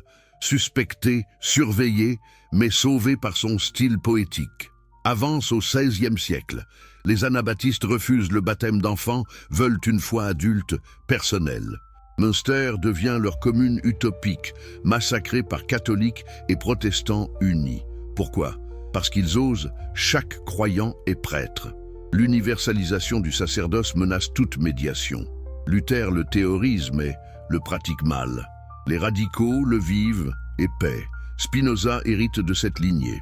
Aux Provinces-Unies, après la guerre de 30 ans, la Hollande semble tolérante. Mais les calvinistes orthodoxes veillent. Son traité théologico-politique paraît anonyme en 1670. Analyse biblique historique, défense de la liberté d'expression, État garantissant la paix par la tolérance, non par l'uniformité religieuse. Scandale immédiat, athéisme déguisé, poison public. Livre brûlé à Utrecht, Leyde. Spinoza répond par l'éthique, posthume en 1677. Géométrie métaphysique ou Dieu, nature, béatitude par connaissance adéquate. Sa mort à 44 ans, phtisie des lentilles, n'arrête rien. Uvre circule manuscrit, disciple discret, Van den Enden, Meyer, Balling. Leibniz visite, empreinte sans citer. Pierre Bayle le défend dans son dictionnaire historique. Spinoza athée. Non, plus religieux que les fanatiques. Les Lumières s'abreuvent. Montesquieu, Hume, Diderot, Voltaire. Il a bien raison de rire des absurdités. XVIIIe siècle explose. Encyclopédie française consacre articles. Religion naturelle vers superstition. Rousseau confesse. Sentiment intérieur de Dieu sans prêtre. Kant critique raison pure, limite métaphysique spéculative, mais élève pratique morale. Impératif catégorique. Écho spinoziste de nécessité rationnelle. Révolution 1789. Déchristianisation, déesse, raison mais aussi terreur. Excès laïque qui montre l'autre danger, rejeter le sacré au lieu de le purifier. 19e siècle, historicisme biblique. David Strauss, Vie Jésus, 1835. Mythe, non miracle. Ernest Renan, Vie Jésus, 1863. Sage moral, non Dieu. Allemagne, Tübingen School démystifie. Angleterre, Essay and Reviews, 1860. Critique moderne Bible, évêque condamné mais gagne t'appelle. Darwin, Origine espèce, 1859, sape créationnisme littéral. Science révèle ordre immanent, pas interventionnisme capricieux. Philosophie, Hegel voit Jésus, moment dialectique, esprit absolu. Schopenhauer, Jésus bouddhiste avant l'heure, négation volonté vivre. Nietzsche ainsi parlait, Zarathustra acclame surhumain, affirmant vie contre ressentiment chrétien, mais loue Jésus contre Paul, prêtre. Spinoza saint et athée, dit-il. Bergson. Deux sources, moralité. Mystique dynamique versus religion statique. 20e siècle, théologiens libéraux. Rudolf Bultmann démythologise Jésus, kérygme existentiel, non-faits historiques. Karl Barth, lettres romaines. Dieu transcendant, non-immanent spinoziste. Paul Tillich, Dieu fond ultime être. Vatican II, 1962-65. Ouvre, liberté conscience, dialogue religion, Bible langue vulgaire, mais traditionnaliste freine. Lefebvre, excommunié, 1988. Mouvement, Beatniks, hippies, Swesties cherchent Gyos orientales. LSD catalyseur. Beatles Maharishi. Leary, turn on tune in dropout. New Age, 70s, 80s. Jésus grand maître, réincarnation Christo. Superficiel mais soif authentique. Deepak Chopra, Eckhart Tolle synthétise. Présence, maintenant, ego, illusion. Fin 20e. Sécularisation massive. Europe, 10% pratiquants réguliers. USA, évangélique, 25%, mais scandale ébranle. 11-09-2001, relance clash religion versus laïcité. Dawkins, Dieu illusion. Hitchens, religion poison. Mais ventes, toll million. Spiritualité sans religion explose. 21e siècle, Obama, foi et raison. Trump, évangélique, 81% vote. Pandémie 2020, cultes illégaux versus Zoom mess. BLM, Jésus libérateur versus oppresseur colonial. Ukraine, orthodoxe schismatique. Moyen-Orient, djihadisme versus laïcité tunisienne. Technologie, IA, ChatGPT récite éthique Spinoza, analyse évangile. Web3 décentralise vérité contre Big Tech censure. NFT art mystique, DAOs églises virtuelles. Transhumanisme, upload conscience, résurrection numérique, écho éternel spinoziste. Science confirme, physique quantique non-séparabilité, EPR Einstein, action fantôme distance. Biologie, microbiome, champ morphique Sheldrake, psychédélique, renaissance. Psilocybine réduit peur mort, 80% essai Johns Hopkins. Neurosciences.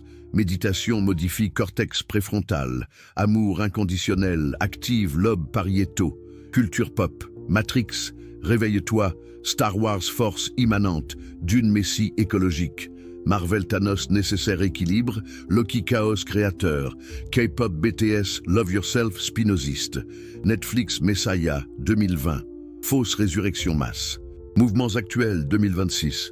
Burning Man, News désertique, Rebirthing Therapy, Ayahuasca retraite.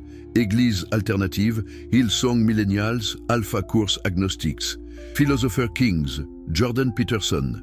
12 Rules Map, Jésus psychologique, Russell Brand Spiritualité Recovery. Économie, Crypto Bitcoin, pas confiance homme, système. ESG Investing éthique immanente. Marché wellness, 5T global. App Headspace, calme santé user, politique. Brésil Lula versus Bolsonaro évangélique. Inde Modi Hindutva versus sécularisme. France voile islamique versus laïcité. USA 2024, Trump réélu. Évangélique pivote pro-Israël messianique. Résistance, woke identity versus universalisme spinoziste. Cancel culture, nouveau tribunal, inquisition. Deep State versus populisme. Même peur contrôle. Pourtant, underground palpite. Podcast, Lex Friedman Spinoza, Joe Rogan, DMT Vision. Livre Toll, Dispensa Millions. MOOC, Philosophie un même inscrit. Retraite, Vipassana 50K year. Ton époque, chaos créateur. Pandémie, révélée interdépendance. Climat, Terre Gaïa spinoziste. IA, intelligence artificielle, miroir, intellect divin. Espace, Space X Mars, multiverse, théorie. Question cruciale. Où toi dans ce maelstrom? Peur globale te paralyse ou opportunité renaître? Jésus traversa chaos romain, Spinoza guerre, religion. Toi, 2026 hyper connecté, trouveras silence intérieur? Histoire boucle, savoir dangereux jamais perdu, attendu. Chaque crise majeure, chute Rome, peste noire, réforme, lumière, guerre mondiale, relance et quête.